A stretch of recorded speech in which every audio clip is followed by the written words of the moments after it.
So அடியில் போய் இந்த மாதிரி செட்டில் ஆயிடுச்சு. ஸோ இது பியூர் தேன் தான்.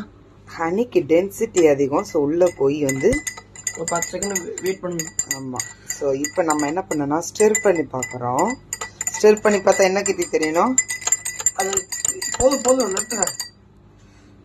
அது ஒரு 5 செகண்ட் 10 செகண்ட் வெயிட் பண்ணணும். செட்டில்டு ஆகும். சின்ன பீஸ். எங்க கீர்த்தி என்ன சொல்றான், கீழே போய் அது ஹனி செட்டில் ஆனாதான் ஒரிஜினலா.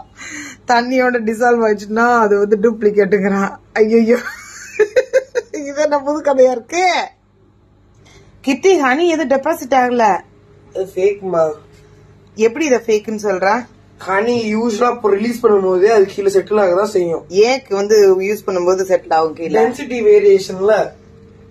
டீடைலா சொல்லு தம்பி, டீடைலா சொல்லு தம்பி. ஹனி டென்சிட்டி எப்பவுமே it is higher than water. Okay.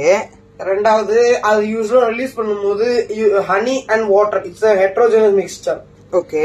It is not a solution. It will always be a suspension. Okay. இப்படி பார்க்கும்போது it will always form a distinct layer, ஒரு separation layer. எப்படி நம்ம ஆயில் தண்ணியில ஆட் பண்ணும்போது ஒரு layer form ஆகுது, அதே மாதிரி ஹனி ஆட் பண்ணும்போது ஒரு லேயர் ஃபார்ம் ஆகும். சரி. அப்படி ஆச்சுன்னா அது ஒரு ரியல் ஹனி. இப்ப நீங்க போட்டிங் பாருங்க, அது டென்சிட்டி மட்டும்தான் கீழே இறங்குச்சு.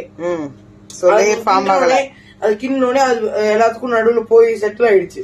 நான் வந்து மிக்ஸ் பண்ண உடனே பார்ட்டிகல்ஸ் எல்லாம் வாட்டரோட மிக்ஸ் ஆயிடுச்சு, தனி லேயர் ஃபார்ம் ஆகல. இப்ப நீங்க ஒரிஜினல் ஹனி போட்டு கிண்டி இருந்தீங்கன்னா அது அப்பயும் கொஞ்சம் கொஞ்சமா அடியில செட்டில் ஆயிருக்கும். சோ இப்படிதான் பியூரிட்டி கண்டுபிடிக்கணும்னு எங்க கீர்த்தி சொல்றாரு. போச்சுப்பா.